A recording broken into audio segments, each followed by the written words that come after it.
Welcome back to the Theology of the Buddy podcast, episode 30.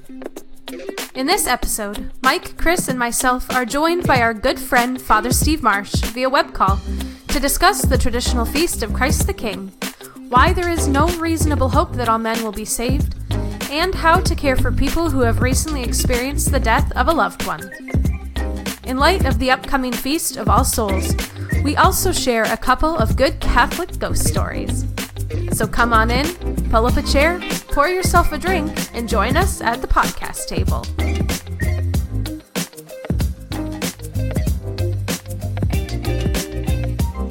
All right, welcome to the Theology of the Buddy podcast, episode 30. 30? Isn't this 30? Our podcast is old now, officially. Wow. Just like us. Just like us. I'm 30. Hi, 30. I'm Dad. That joke is so old, man. Father Steve is also joining us on the podcast today. Yep. Say hi, Hey, Father how's Steve. it going? What is up, my dude? Hi, Father Steve. Hi. Happy. I wish I could see the rest of you guys. Hold on. No, you don't. Oh, no. No, no. Uh, No, don't do it. Kind of. Yeah, it's a little better. Anyways, There we go. happy traditional Feast of Christ the King, Father Steve. Yep. Yeah.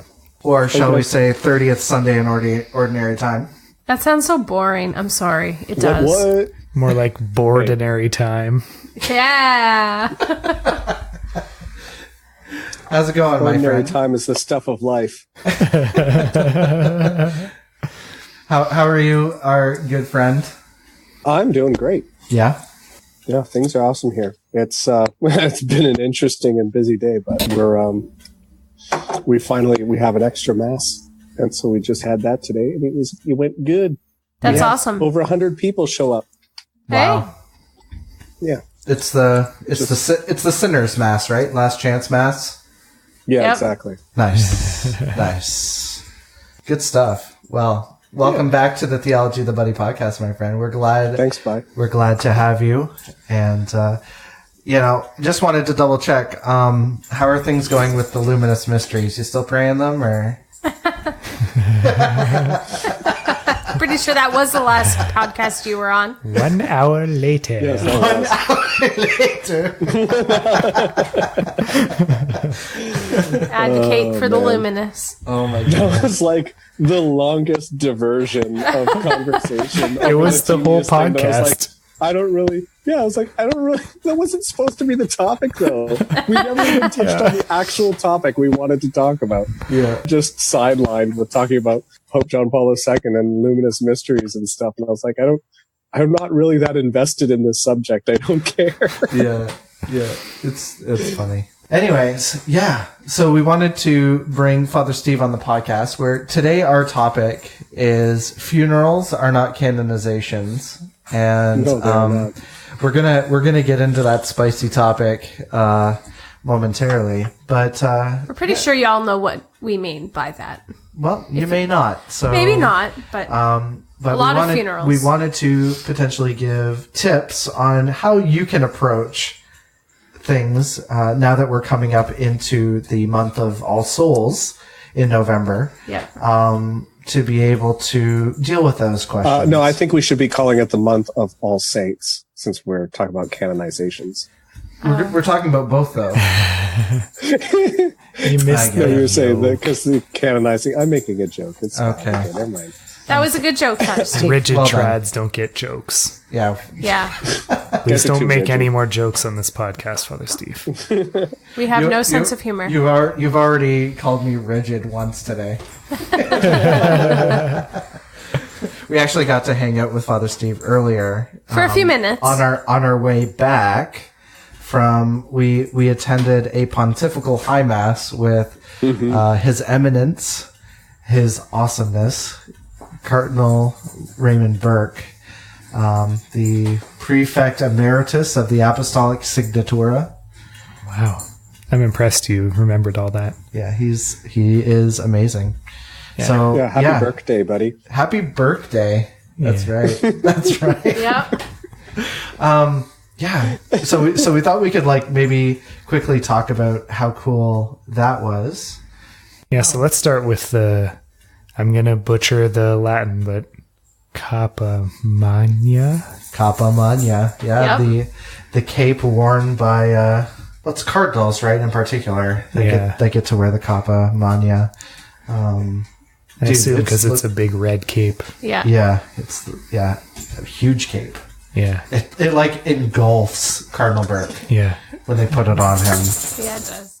Also, we have our dogs here joining us today. I apologize if anybody hears our dogs in the background. I don't know what else to say. Yeah, we went there hoping to see the Capa Magna, and we were so excited because it's like the most rigid trad thing ever. Yeah. Oh, yeah. Oh, yeah. All these rituals and special vesting. Yeah, we wanted to talk about that too, and hopefully we can get maybe Father Steve's thoughts on this as well. So, on how rituals are meaningful, and that, when you have a ritual, you should consider what the symbolism of what you're doing entails. Yeah, exactly. That's a good point. But also the fact that one of the attacks that we see a lot online from a lot of more liberal-minded people towards people like Cardinal Burke is they essentially call him a closet homosexual because he likes the regalia of the church. So he will wear a capa magna. He will he has no problem wearing the cape with the fur. Yeah. Or, letting the faithful kiss his ring. Yeah. Oh, gosh. Yeah. Okay, so you know what this is? This is the same. This is people who are uncomfortable with their own sexuality. That's really what it comes down to. It's just the same as like when people would say wearing the cassock is they call it a dress. And they say, you're trying to be pretty wearing a dress and stuff like this. And you go, are you uncomfortable with wearing a robe? Like, is it that anything that remotely makes you, like, just because it's unfamiliar to you and not normal to you, that it instantly means that there's something wrong with it? And so you're just so uncomfortable in your own skin that putting on something like this must mean that therefore, you must be a homosexual.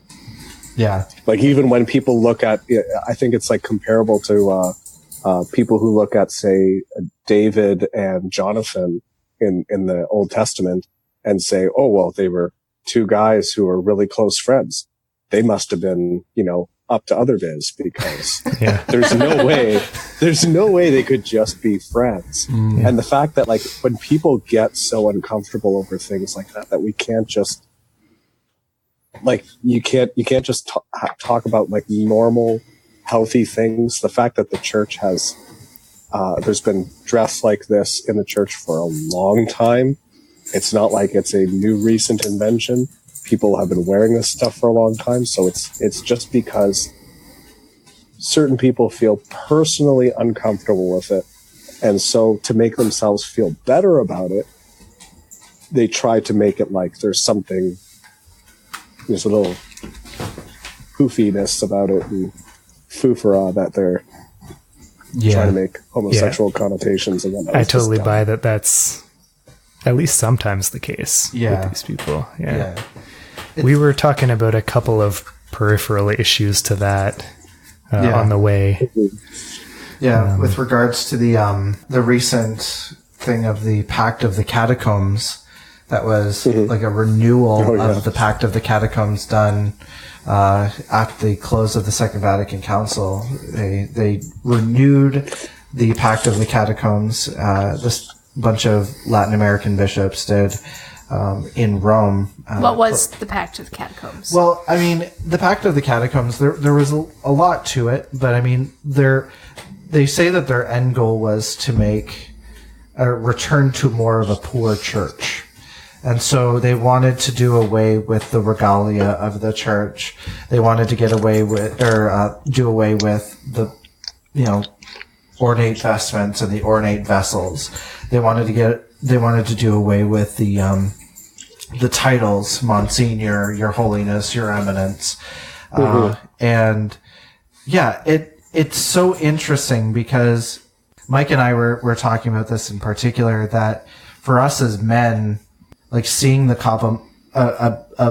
cardinal dressed in the Capa Magna only like emboldens us in our masculinity. It makes us want to be better men.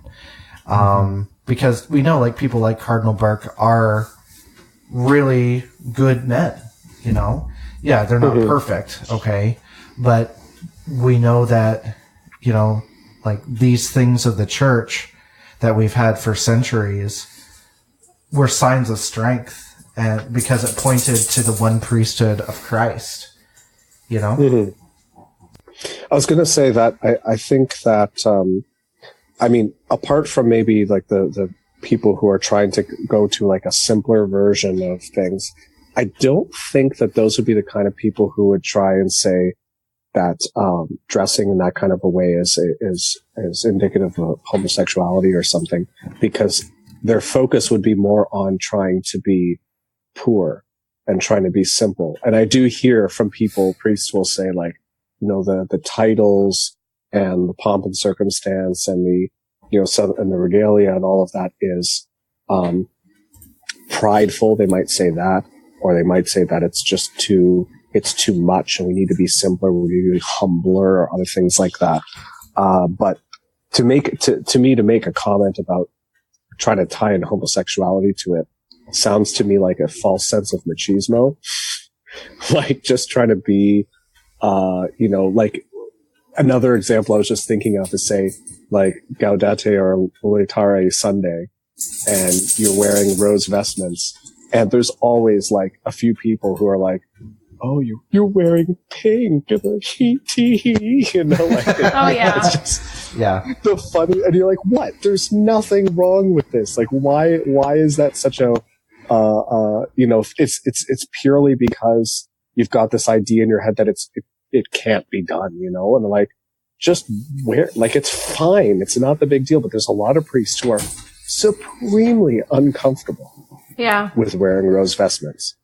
But because and it's they will a girl's avoid it at all color. costs, and then they'll make fun of people who are wearing it. So, you know, it's to me, it's the feeling that people thinking that you have to be that way to be a man, instead of that really being a man is you're just comfortable in your own skin. You're not bothered by these things. So, right. Now, here's a question. Would you be comfortable in a Capa Magna? I'd want to be a cardinal first. Yeah, but the bigger question would be, would I be comfortable being a cardinal? If you were a cardinal, would you be comfortable even being a bishop? I'm quite happy just in my little place down here in Leamington. Just leave me here.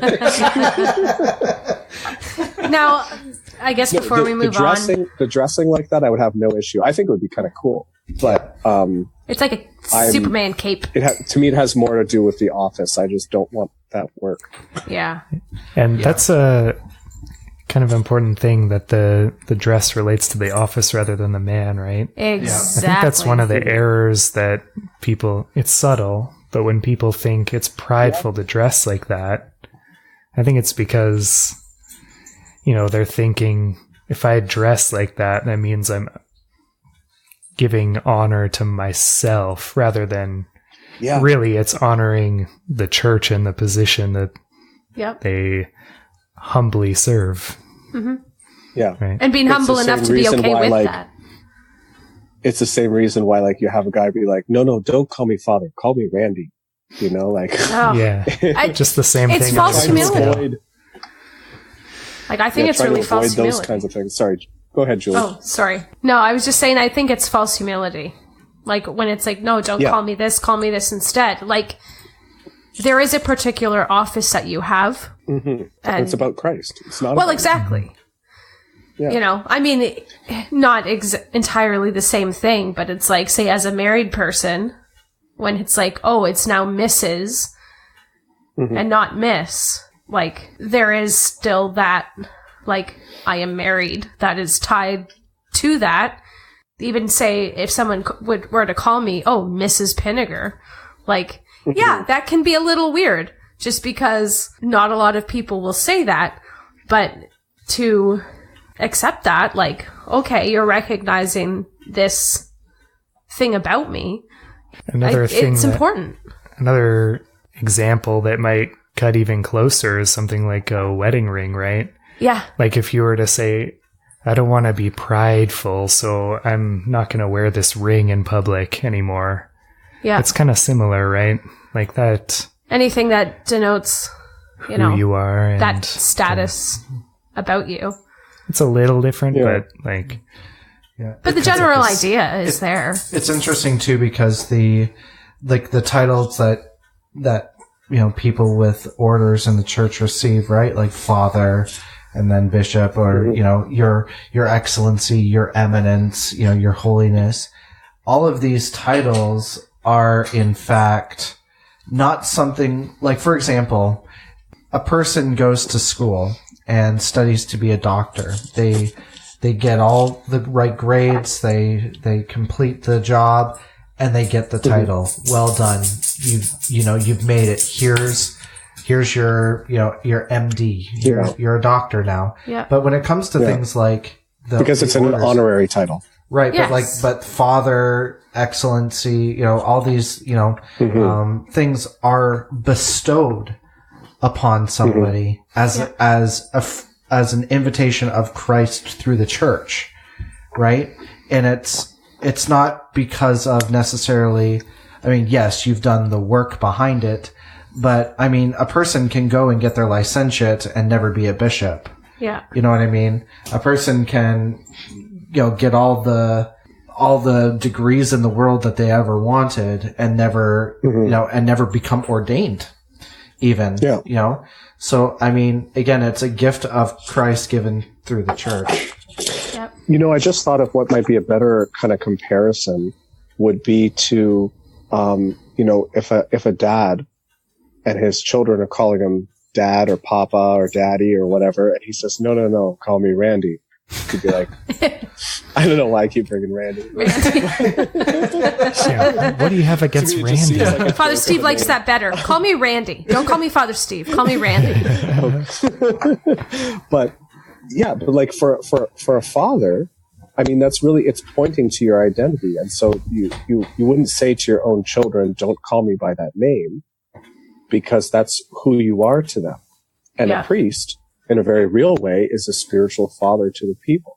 So for people to call him father, they're acknowledging that he has that role. And for him to deny that, I think also contributes to why there's a loss of fatherhood in the priesthood.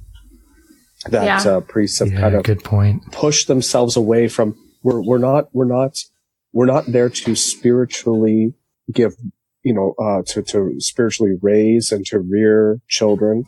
To one through baptism to bring them to eternal life, and then to like raise them in the faith and nourish them and lead them and guide them as a father raises his kids.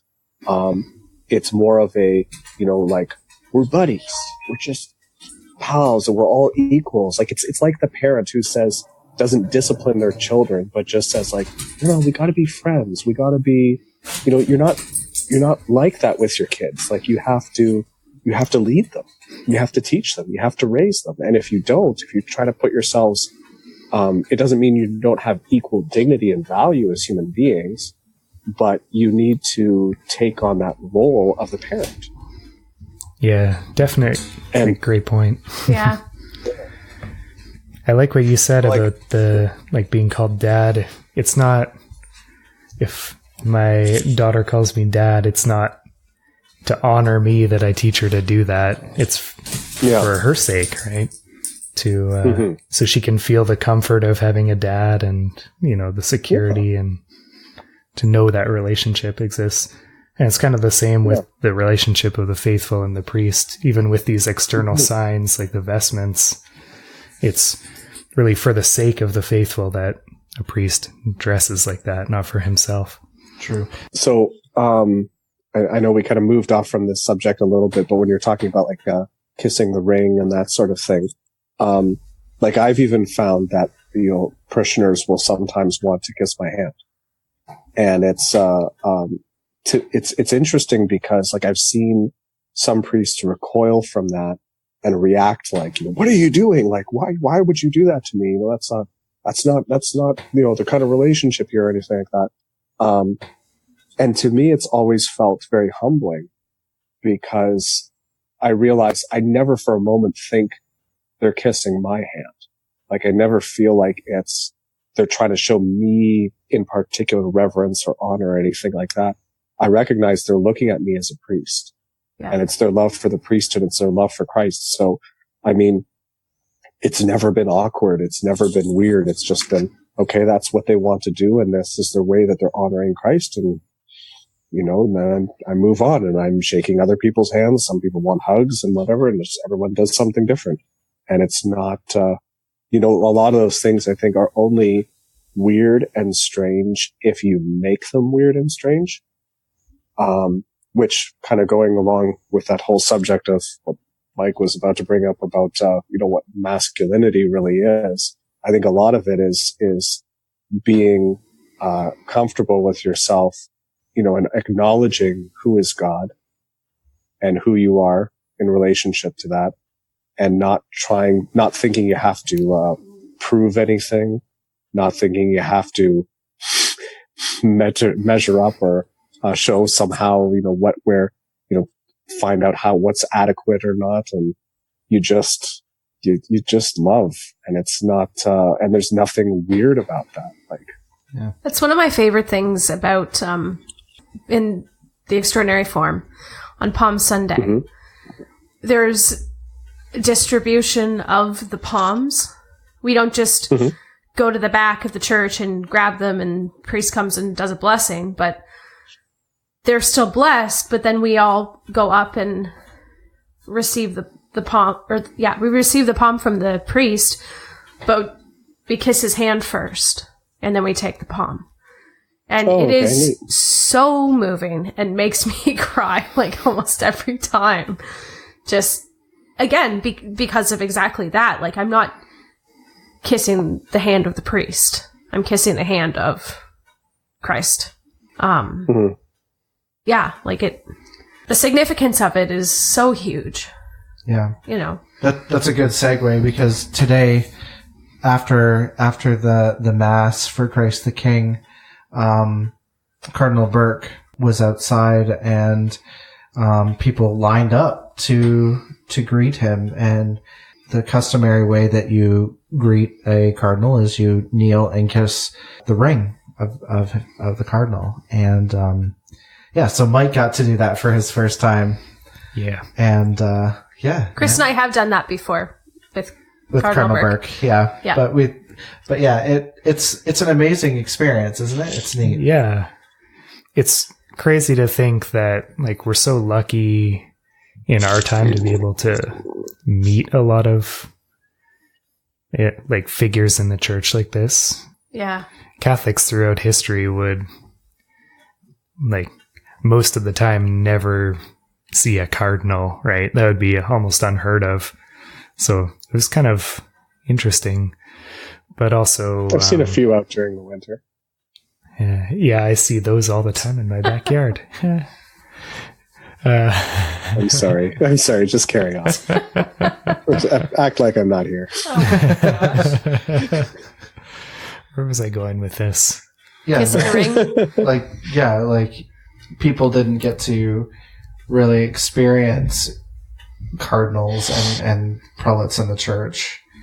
Yeah, I just count myself lucky to be able to see something like a pontifical high mass and to be able to see a cardinal face to face and kind of honor that aspect of the church through him. And hand to face. Yeah. There's most Catholics never got the chance to experience any of that. So yeah. I mean, we basically already said it, but there was something I found online, just kind of summarized exactly that point, but it said kissing the ring of a cardinal or the pope or a bishop. It says the traditional way whereby one greets a bishop is by kneeling in front of him and kissing his ecclesiastical ring. This ring symbolizes the authority entrusted by the Vicar of Christ. Kissing the ecclesiastical ring of the pope, bishop, or cardinal is an act of veneration for the sacred ministry entrusted to them. So, yeah.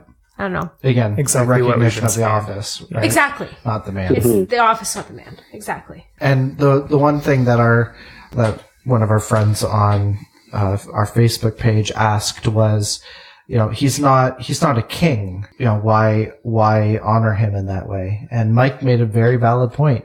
He's not a king, but he's a prince. He's a prince of the church. Yeah. Right. So, I mean, it's still it's still a part of that royal priesthood of Christ in a way, Besides, Christ is our king. Yep. Yeah. And it should be honored and respected. And that's more really the reason, more than my kind of knee-jerk answer, is that we're honoring the church and honoring Christ the king. Exactly. Yeah. And how appropriate, especially on the Feast of Christ the King. On the Feast of Christ the King. Yeah.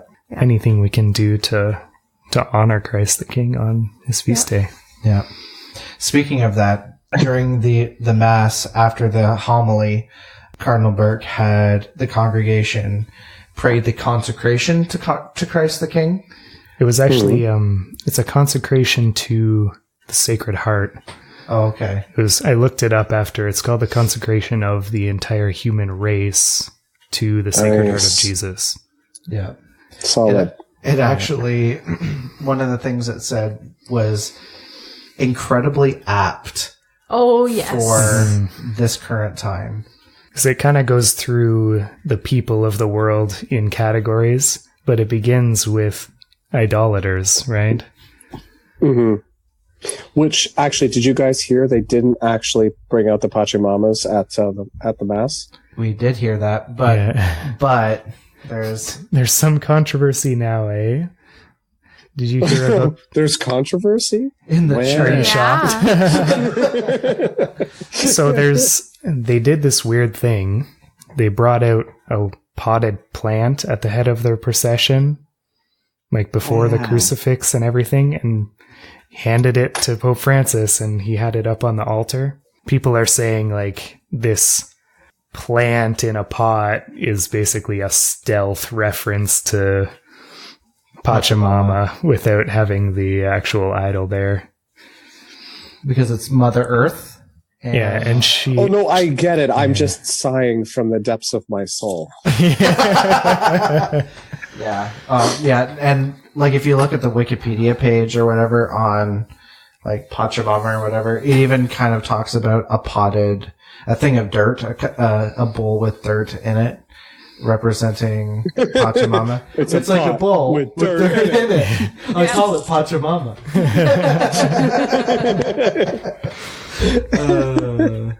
You don't understand that joke. That's a Brian Regan reference.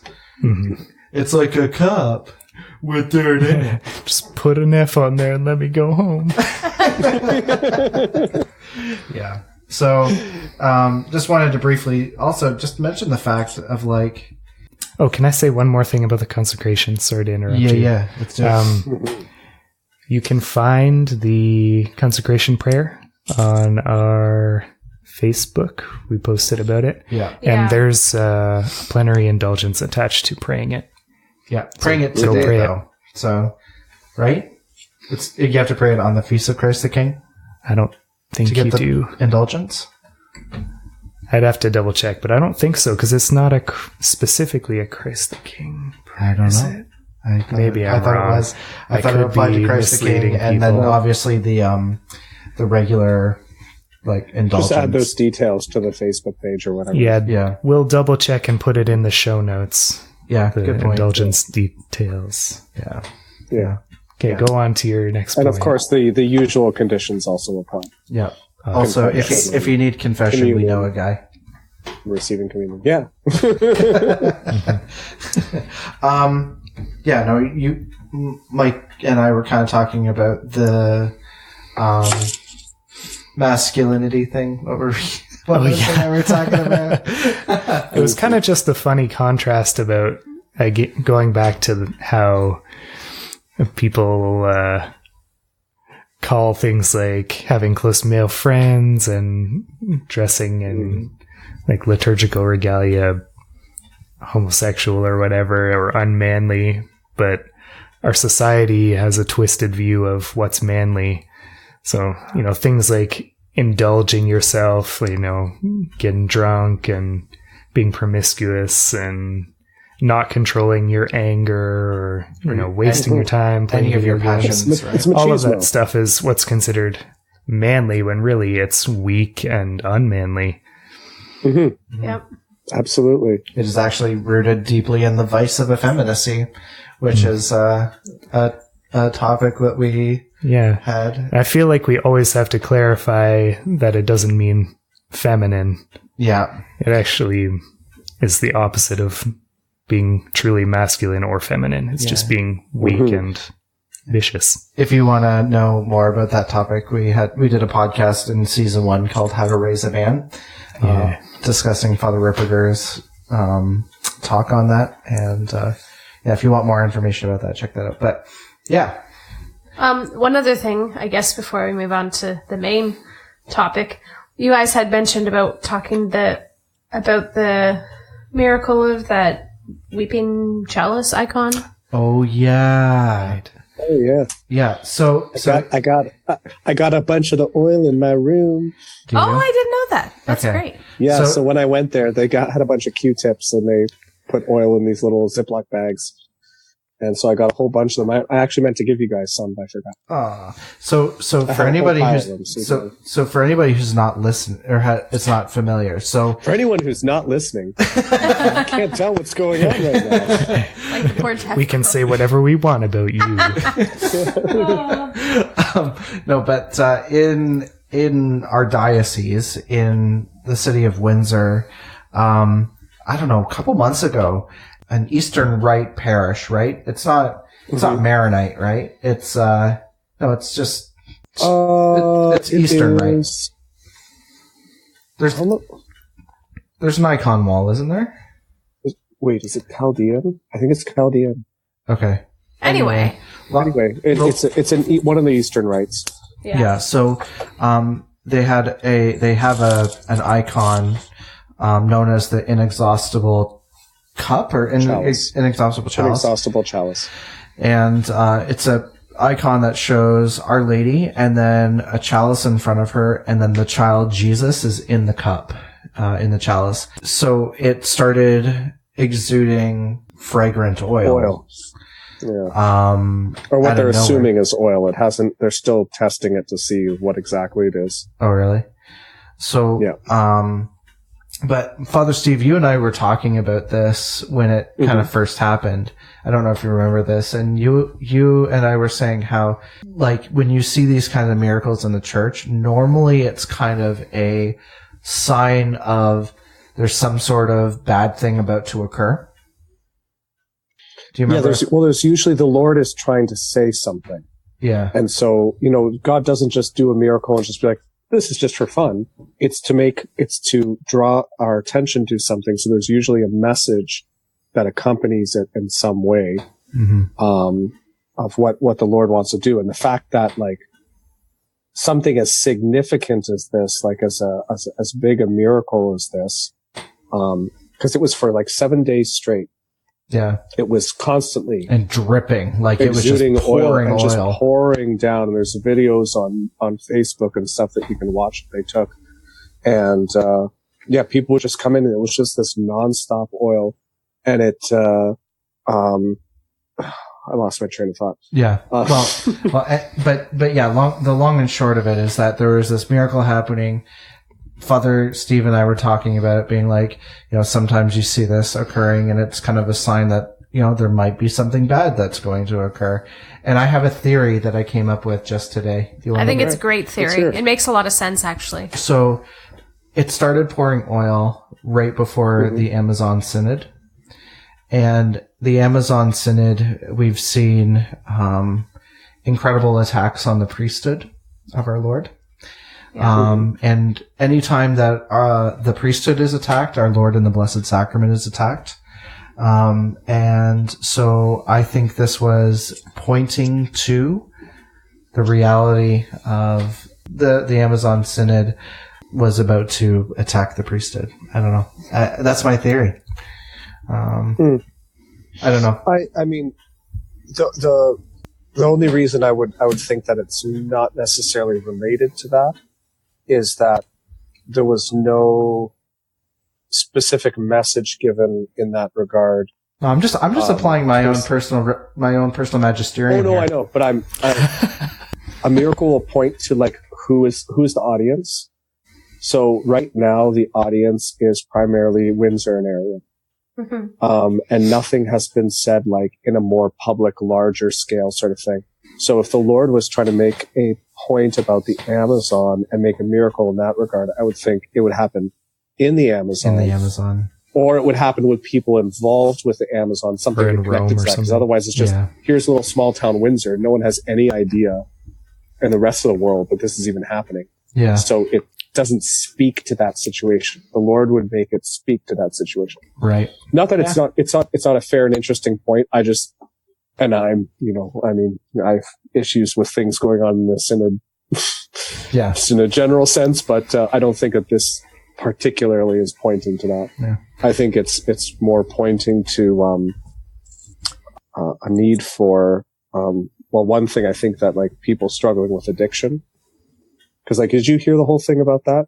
The guy so the priest told me there, how they got this image initially. What had happened was the original, I can't remember where it was that the original was in another Eastern church. I was in Russia, I think, or something like that. Was the original. And they really liked this image. And so there was they commissioned having it, a copy of it done. So this copy was made, and apparently the guy who made the copy, as you pray through when you're making an icon, as he was praying through it, he was struggling really hard with some kind of addiction. I can't remember what it was, but after he completed the icon, he was healed of his addiction. Nice. And then he gave this icon to the church, and they were sitting on it for a while because they were waiting for an opportunity to display it publicly. And it was on the feast of, was it the Assumption? Was that around in the? Yeah, I looked. remember my dates. Like articles say August. Feels so long ago at the same time. Yeah. So around the Feast of the Assumption, so they were planning to like present it at that time. And so when they brought it out, they were like getting it ready to display, and then all of a sudden they walked over and found that it had already been like exuding this oil. And so they were like, did somebody mess with this? What was going on? And then anyway, and that's when more of the oil came out.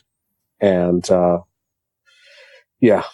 anyway, I think like part of the meaning behind that is that it's a pouring out to pray for those who are struggling with addictions, to help them through that. Interesting. And I mean, there's also, I think, the connections with the priesthood and whatnot because of the oil and Jesus in the chalice, of course. And those are all priestly signs. So I definitely agree on that. Awesome. Yeah. Anyway. So you agree with my personal magisterium? Thank you. I subscribe. Awesome. So, well, do we want to get on to the main? Yeah, let's get on to the main topic. So, yeah, sure. Speaking of churches, funerals are not canonizations. Yeah, that's what? The point. They're not. Well, all souls don't go to heaven. Welcome, Mike. What about dog souls? 75 years later. I don't know. Anyway, yeah. So this is kind of this topic. We actually wrote it this past summer when we were discussing potential podcast topics for the future. And this past summer, we dealt with a friend of ours' grandmother passed away. And at the funeral, the priest gets up and basically says what a great woman she was. She always prayed her rosary and things like that. So we're just really grateful that she's in heaven now and experiencing the joys of heaven. Oh, he said that directly? Yeah, in the homily. Oh. We've heard this before in other homilies. Like, this is not just an exclusive one-time occurrence. Like, we've heard this before. This is kind of what people are used to with funerals these days. Oh, right? Yeah. They were very nice. We're so glad they're in heaven. There's no pray for this person's soul generally. It's celebrate that they're in heaven now. Yeah. And be like them. I've celebrated like hundreds of funerals, and I've never heard that preached. Yeah, because you've been the preacher. See, it depends on the priest, largely. So yeah, I mean, like we're coming into November 1st, November 2nd. You know, the Feast of All Souls. And of All Saints. And of All Saints. And like when it comes to the topic of dealing with death, like we just had a friend of ours just pass away just recently too, and other family members even in the past like 3 years. Yeah, we've had a number of family members pass away, and generally the priest that has said the mass has been a traditional priest, so we haven't had to worry per se about that. But yeah, as a priest, how do you deal with that? Like, because I know, like, you know, you want to be able to console those who are grieving, those who are going through the loss of their loved ones. But how do you still reach out to them and help them in their grief, but still be able to preach the truth? When we have family members too, like that, people will respond like that, like, "Oh, I'm so glad they're in heaven now. They're in a better place." And you're like, "Yeah, you don't know that. Maybe you should pray for them." "Oh, wait, you don't pray. Never mind." Ouch. But it's true. I don't know it's who true. just got burned, like, but they really got burned. You talk about, like, it happens with comments from family members all the time, especially maybe that their faith is not there or it's not as strong. You know, I know this is pretty common as well, but people will, I don't know, maybe it's like a self-soothing kind of mechanism, but how do you respond to that as well? You know? Totally. It's like part of the therapeutic deism kind of thing. They're in heaven now. Yeah. I hope so, but we don't know. It's a false kind of consolation. The thing is, it's really not that difficult to help console people when they're going through grief, in terms of just speak about Jesus. Like that's really what is prescribed even for funerals, that what you're supposed to preach about is the resurrection. So you're talking about, and not the resurrection in terms of just the resurrection of the dead, but to talk about the resurrection of Jesus. So you talk about who he is, you talk about how he loves us, you talk about what he has called us to.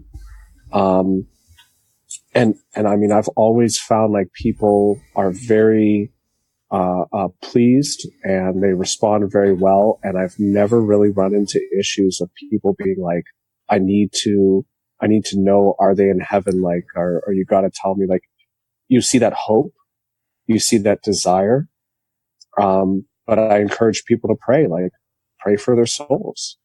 I think it's one thing if you don't want to be untactful to say, like, just go up to someone and be like, you have no idea where your family member might be. They could be in hell right now. Like, you don't want to say something like that. We operate on a basis of Christian hope that those who have died in Christ will be raised in him. And so we presume that, if anyone who has died in Christ will live in him. So we presume to pray. Worst case scenario, of course, is that you're praying for someone who is already in hell. What can you do? I mean, it's not like there's anything you can do about that. And it's not like bringing that up or trying to prove it in some way is going to accomplish anything. So instead, the answer is always pray. And the Lord will use those prayers for whoever needs it. But the real important thing I find is talking about how Jesus is with you in your suffering. Because that's the biggest thing of people's grief is they're struggling with the loss. People who are really fighting over and worried about, is this person in heaven or not, would be more, they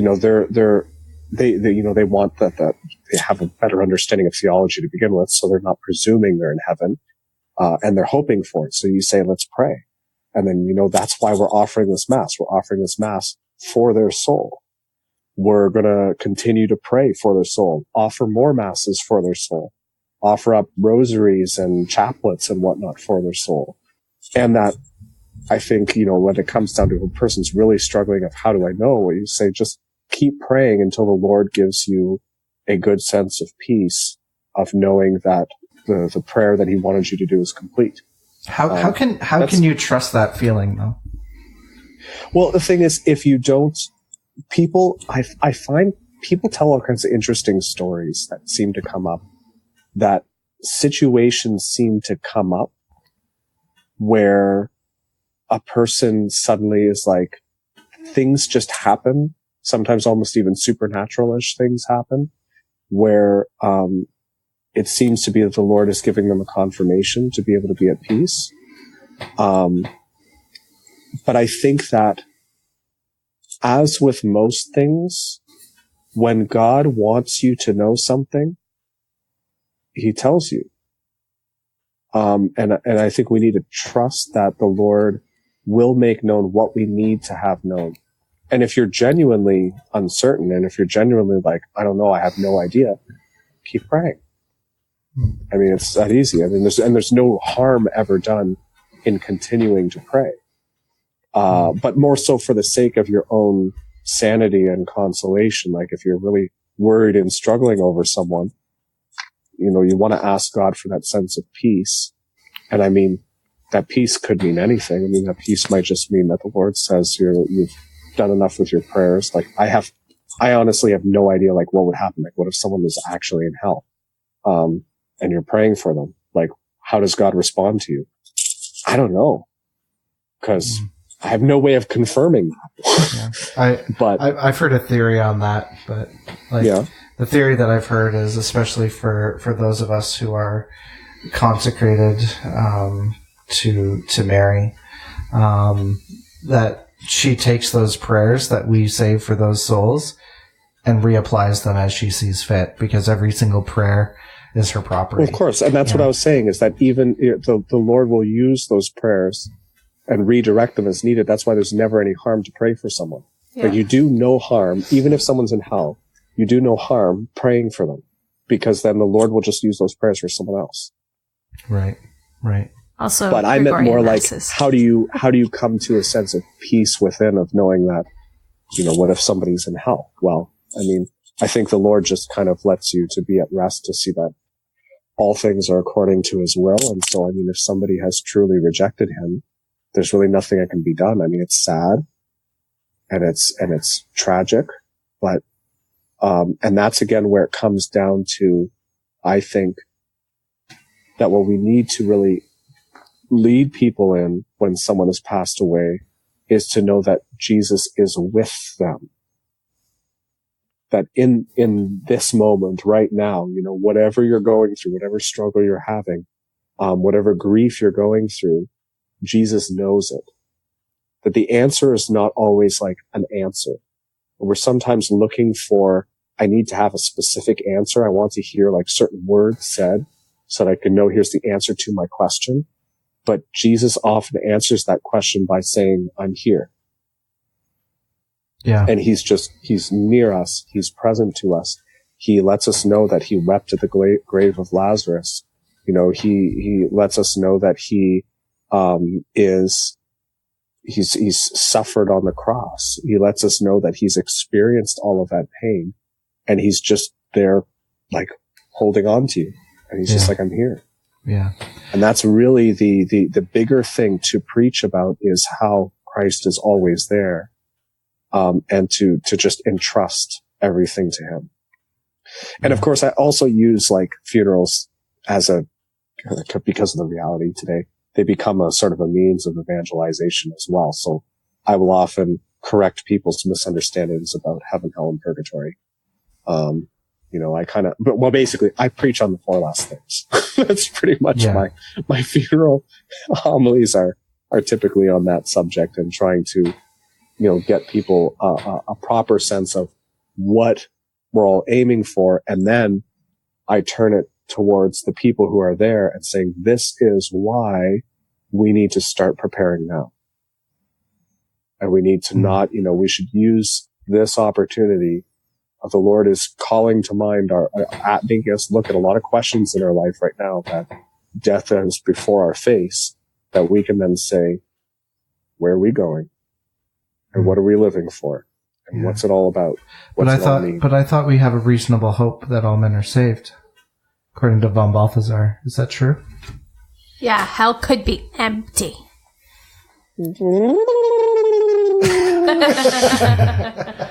I think what Father Steve said was more sensible. Yeah. Yep. More sound theology. Yep. Yeah. Literal sound theology. Nice dad joke. I think we can have a reasonable desire for all men to be saved. Yeah, because we know God wills that He desires that all men be saved. Yeah, so we should desire and seek for all men to be saved, but we should not assume or presume that it's going to be the case. Yeah. And especially not those who are not baptized. I mean, I think there's a certain sense in which, I hold a very strong hope, any time that we have a funeral, because we can only do funerals for people who are baptized. I hold a great hope and I pray deeply that, Lord, you make up for anything this person was lacking, because I know my Lord is strong enough, and I know that many graces can be given that are not apparent to us. And I'm not the one giving the final judgment, so I just always hope in the mercy of God. And that's all you can do. But to hope, to have Christian hope, which is about desire for, is not the same as presuming that it is the case. Yeah, it's not presumption. And just saying, yeah. And you don't, and just like you also say, well, we know there's no salvation outside the church. So for people who are not baptized, we definitely want to pray for them and hope that the Lord has brought them to some kind of conversion in the end, or something that, whatever we might not see and might not know, but we don't have that same kind of hope as we do among the baptized. It's just it's kind of like it's more of a pleading. We can kind of apply that reasonable hope always to individuals, but not to humanity as a whole, I think, right? Because we have the words of Christ that tell us that most people are not saved according to his preaching. But if we have an individual who we're looking at in our lives, we can still hold hope for that particular person and pray for them no matter who they are. Yeah, and I think a great example of that is a person like Saint Therese of Lisieux. We mentioned her today. Oh yeah. The fact, like with her and the prisoner, I can't remember his name. He was unrepentant. He was on death row. He was unrepentant, a hardened sinner, and she just kept praying and praying and praying and praying. And he got to the guillotine, and right before his death, he went and kissed the crucifix. And Therese rejoiced over that. And notice she said in her mind that was the Lord giving her a sign that her prayers had affected and reached him. Yeah. And it was something that spoke to her in that kind of a way, and that's the sort of thing that I think the Lord does give us ways of knowing that he's at work. Yeah. But I think, along with obviously the prayers was also her sufferings that she offered up, right? I think suffering is the, what was the word that they used? Suffering is the money for which we pay for souls. We exchange suffering for souls. So don't ever minimize the idea that your prayers don't or ever sufferings. Let your dreams be dreams. Don't let your dreams be dreams. Just do it. Yeah. Suffer for our Lord and for souls. I just wanted to read a quick story. So, we're also coming up to Halloween. Ooh. And so I thought I'd read a Catholic ghost story from longtime listener Pio of Pietrelcina. So he's a longtime listener of Theology of the Buddy, and I've got that on good in heaven is. Everybody is, exactly. So Fra Alberto Diapolito tells this story about Padre Pio. I'm scared. Says, okay, while in the friary. Okay, everybody. He's a ghost. Okay, listen. It was a dark and stormy night. Turn off all the lights and envision in me with a... Light a candle. Yeah, envision me with a flashlight in front of my face. Okay, here we go. Just like in the Sandlot. Yeah. So, while in the friary on a winter afternoon after a heavy snowfall, he, Padre Pio, was sitting by the fireplace one evening in the guest room, absorbed in prayer, when an old man wearing an old-fashioned cloak still worn by southern Italian peasants at the time, sat down beside him. Concerning this man, Pio states, I could not imagine how he could have entered the friary at this time of night, since all the doors are locked. I questioned him, Who are you? What do you want? The old man told him, Padre Pio, I am Pietro di Moro, son of Nicola, nicknamed Pricoco. He went on to say, I died in this friary on the 18th of September, 1908, in cell number 4, when it was still a poorhouse. One night while in bed, I fell asleep with a lighted cigar, which ignited the mattress, and I died, suffocated and burned. I am still in purgatory. I need a holy mass in order to be freed. God permitted that I come and ask you for help. According to Padre Pio, after listening to him, I replied, Rest assured that tomorrow I will celebrate Mass for your liberation. I arose and accompanied him to the door of the friary so that he could leave. I did not realize at the moment that the door was closed and locked. I opened it and bade him farewell. The moon lit up the square, covered with snow. When I no longer saw him in front of me, I was taken by a sense of fear, and I closed the door, re-entered the guest room, and felt faint. A few days later, Padre Pio also told the story to Padre Paolino, and the two decided to go to the town hall, where they looked at the vital statistics for the year 1908, and found that on September 18th of that year, one Pietro di Moro had in fact died of burns and asphyxiation in room number 4 at the friary, then used as a home for the homeless. Ooh. Father Steve's got his light off. And he was there behind them. Yeah. I was going to tell you that, but Father Steve turned off his light. It was pretty funny. It really added to the effect. Yeah. So, cool story though, right? So, I mean, we hear about ghost stories all the time. Please don't go looking for ghosts. A public service announcement. You want to hear another really cool Padre Pio ghost story? Yeah. Let's do it. So apparently there was one time that because they would leave, the halls would typically be dark in the monastery, and so they didn't have any lights on or anything. And there was one day friar walked into this one room where they would have the skull. There was like a couple of candles around it to memento mori. And so he came in and he went over to pray for a moment in front of the skull. And then all of a sudden the skull started to raise up a little bit. And so he just absolutely flipped out. Well, it turns out Padre Pio was behind the skull, had his hand up inside of it, and he lifted it up and so this brother just bolted. Well, so then Padre Pio, still skull in hand, starts running after him to be like, no, it's just me, brother. And all he could see was behind him this skull floating after him. And so that was how Padre Pio inadvertently, utterly terrified one of his brothers. That's amazing. Yeah. So, I mean, yeah. This Halloween, memento mori. I don't know when it was. Remember your death. Yeah. This, especially in November, pray for souls. And, but don't be afraid to tell people to pray for souls either. Yeah. Right? Mm-hmm. Because it's the biggest act of charity you can do And, I've been told that, or I read that, the more souls in purgatory that you pray for, the more they come and testify for you, at your particular judgment. And pray for you. Pray for you. Yeah. So, yep.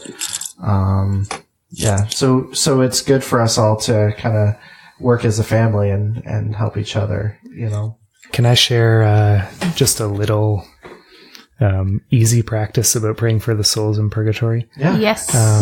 No, you can't. There's a prayer. Not listening to you. Yeah. There's a prayer. Father Steve's like, let me finish. The best way to pray for the souls in purgatory is pray the luminous mysteries. I'm going to let you finish for the luminous mysteries. One of the top 4 sets of mysteries. A little longer than a few minutes later. And we're back. So Mike wants to tell a story.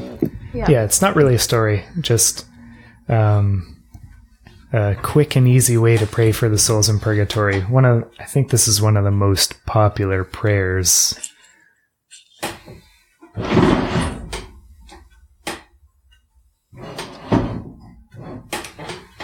Trying to make it so everybody can be seen. It's fine. He doesn't need to see me. Oh, okay. There you are. Hi. So go ahead, Mike. It's not so much it's not so much a story as just a quick and easy thing you can do to pray for souls in purgatory. A lot of people probably know St. Gertrude's prayer for the souls in purgatory. It's really popular. What is that prayer? I have it on my phone so I can read it.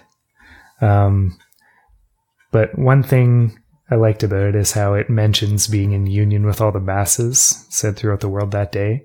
Yeah. So for that reason, I find it makes a really good prayer to pray at the end of Mass and Thanksgiving and offering that Mass for the souls in purgatory. So I started praying it after every Mass, and it's super easy, like a way to just always remember to be regularly praying for the souls in purgatory. Yeah, maybe we'll include the actual prayer in the show notes. Yeah. I was thinking that too. Cool. Yeah. Okay. That's all. In general, just having a regular time to pray for the souls in purgatory is good, and that's one that I think works pretty well. Yeah. It's a good prayer. Yeah. Sweet. Julie wanted to touch on Halloween. Yeah, just briefly. You can bring all your Reese's Pieces here. Yep, to the Pinniger house. And then all your Reese cups to my house. No, they will come here, and then you will come here, and then you'll eat them here. Yeah, but I want the Reese cups, not the Reese's Pieces. That's fine. You can still have the Reese cups. Dude, you live in a swanky area. You're gonna get full-on candy bars. Yeah. When he goes out trick-or-treating dressed as a priest. Yep. Trick-or-treat, cute costume, nice dress. Are you a traditional priest? If I put on my inflatable dinosaur T-Rex outfit, no one will know who I am. Dude, that'd be so sick. Do it. You could, they could very well think you're a kid. We should make like a collar to go around the neck of the dinosaur. That would be really funny. That would be great. Anyway, so, okay. I'm sure you've probably, every year you kind of hear this debate about Christian Catholic holidays being pagan in origin. Halloween is not pagan in origin. It's Catholic. What if you dress up as the Pachamama? Well, then you're dressing as a pagan idol. Or a potted plant. Exactly. But no, Halloween. Then it does become pagan, but not in origin. Not in origin. I'm going to dress up as the Pachamama, but I'm not going to have idolatrous intentions. So Chris, you can dress up as the Pachamama, and I'll dress up as Origin. Oh, there you go. That's nuts. Wow. So you guys want to know about Halloween? Is that a dark joke? What? That's nuts. Because he's the one that smashed his castrated nuts. himself. Oh. I thought you were just making like a Halloween candy reference. No. I even flew into that. Okay, so Halloween is basically, like that name, is just a contraction of All Hallows Eve, which is the vigil of All Hallows Day, which is November 1st. But Eve doesn't end with "een." No. It's an old... Good point, Father Steve. You're right. You've uncovered her error. Now, Hallow was an old English word for saint, so November 1st, which is All Saints' Day, was also known as All Hallows' Day. Hallowed be your name. Oh, yes, to be made Halloween holy. Yep. You know, All holies. Yeah. exactly. So in the States, we are in Canada, so it's not a holy day of obligation for us. A hallowed day of obligation. Halloween is Hallowed not day, a holy yep. day of obligation. But in the States, All Saints' Day, November 1st, is a holy day of obligation. So Generally if you're in the it's States... Universal Church, isn't it? I don't pretty think much. so. Like in Rome, I thought it was a holy day of obligation too. Most I'm not other sure. countries besides Canada are pretty consistent, I think. We are the weird ones. If it's a holy day of obligation for the U.S., it is for the rest of the world. But the States doesn't have holy days of obligation that the rest of the world doesn't have. Yeah. So get your butt there. They have the there normal may be ones. some countries We are that weird. don't have it, like Canada, Yeah. but that it's a universal holy day of obligation. Canada is just weak and unmanly in terms of days of Oh yeah, we are obligation. the land of compromise. Yeah. Yeah. And by Anyway, compromise, I so mean just laying down our arms and giving up. yeah. That being said, so Halloween Well. is a Catholic holiday. Just don't In dress origin. up as a demon Yeah. like Pachamama. You are a demon. No, there's Yeah. a reference. Poor no Julie, one will she's get. never going to finish saying her one sentence. No, that's Hey, okay. Julie, can I talk that's about pretty much something all else it and is. interrupt you That's again? the whole point, you know. But do a Google search. You can find this information online yourself. If you Google search it, it's going to tell you Samhain or whatever. Yeah, well, it talks about this and this. Like, people will confuse it, and that's what they'll use as the argument for, oh, it's this pagan holiday. It's not. No, definitely not. So celebrate it. Dress up as something fun. Eat Honor your candy. saints. Be holy. Or just fast that day. Actually, just fast if you can. Fast on the vigil. On the vigil of All Saints. Party on the day. Yeah. Yeah. But the Reese cups. But Well, go then and trick or treat and get your Reese cups and eat them on All Saints' Day. yeah. The same day. Well, okay, I guess if it's vigil, does it not, like... Yeah, it's part of the feast. Whoa. So you can eat your candy. What? Everybody, send Father Steve all the Reese's cups. Yes. Reese cups for Father Send to St. Michael's Parish, 29 Elliott Street, Leamington, Ontario.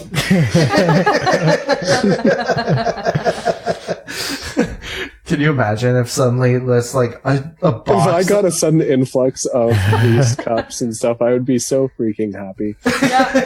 and large. And large. Yeah. Yeah. And large. You have not seen a man eat Reese cups like Father Steve can eat Reese cups. Nope. Yeah. I will eat them all. Yeah. No, he's like it's like Pokemon. He's got to eat them all though. Yeah. Anyway, that's all I got for you. Awesome. Awesome. Thanks, So, Julie. Thanks for that. You're welcome. I just want to make sure people were clear on that. Very best. Like no one ever was. I want to eat the To Reese eat them is my real test. Awesome. Down them is my cause. Amazing. Well, do we have any other closing thoughts, friends? I don't think so. No. Okay. Well, this has been great. Thank you, Father Steve, Thanks for for joining coming us. on the podcast. Yeah, thanks for having me, guys. Hey, you're always welcome. So glad. Yeah, we'll do it again. This is great. This is a good system. Yeah, once we figured out how to get the sound going. Yeah. Yeah, so it's not going hey, hey, hey, hey, you, ooh, ooh. Yeah, that was meant to be more of a Halloween thing. That would have been perfect. Well, guys, do you have any other closing thoughts before we... No, you already asked that. Definitely don't. Okay. Still Good don't night, have Can friends. Father Steve give our listeners a Can you give an audible blessing? or something? I'm not the Pope. So you can't give an audible blessing? No, I mean, I can say it, but it won't be a blessing. I have to be in your presence for it to be a real deal. Or I think missionaries are given that as well. I'm not quite sure. Oh, okay. I know the Pope can give blessings by video and audio and stuff, but Okay. yeah. All right. Well, I think it has to do with his jurisdiction because he has jurisdiction over the whole world. I have jurisdiction over Leamington. Too bad we aren't in Leamington. Ah, well. Yeah. Maybe We we'll were do it moving next episode after you become Pope. yeah. Yes. Kappa Mania. Kappa, Kappa, Kappa. I just scared him. The ghost stories were nothing. That was truly scary. Yeah, that is the most Yeah. It's like, don't even go there. Yeah. Awesome. Well, Pope Father Chris and Steve, is that what it'd be? Pope. Yeah. Pope Father Chris and Steve. I'm pretty sure it would be Pope Randy, wouldn't it? Pope Chris and Randy. Randy No, the it'd just first. be Randy. Don't call me Pope, just call me Randy. Don't call me Pope. Comes out on the loggia and says, "What's up, my dudes?" This is your boy. Glasses on Glasses on glasses. glasses. DJ glasses on glasses. Your boy Randy. It's your boy Randy. Good times. All right. Well, everybody, thanks so much for listening to today's podcast. We know it was the worst, but we are so glad that you were here. Hopefully had fun listening. Stay tratty, friends. Yeah. Oh, and next week, I think it's going to be an interview. Oh. So stay tuned for that. Follow us on all social media, and yeah, stay tuned. Also, our Be the Casserole initiative is open, and we still would love to have you join us. So definitely join us on Facebook. You can look up Be the Casserole, and you will find that. It's an initiative about growing in the virtue of charity, especially this year. Yep. So With your neighbors, your families, your parish community. yeah. Yep. All of the above. And your worst enemies. That's right. That would be the Modernists. people at this table. And Sally. And Sally. Awesome. Well, thanks again, Father Steve, and thanks again, everybody, for listening. We'll talk to you later. Stay tratty. Thanks so much for listening to today's podcast. What do you think of today's topics? Do you have any suggestions on what we as Catholics can do for souls in purgatory? Message us on Facebook or DM on Instagram at Theology of the Buddy. Find us on Twitter at TradFriends or email us at theologyofthebuddy@gmail.com. You can also send us a voicemail via Facebook Messenger. If you like what you heard today, please consider subscribing to us on iTunes, Spotify, Stitcher, Google Play, or wherever you listen to great podcasts. Would you also please consider rating and reviewing us on iTunes? We'd greatly appreciate it, as it helps us to get noticed within the larger podcast community. Next week, we are joined by a surprise guest. Make sure you're subscribed so you'll know when it comes out. We'll save you a seat at the table. New episodes are released every Wednesday, so until then, stay tratty.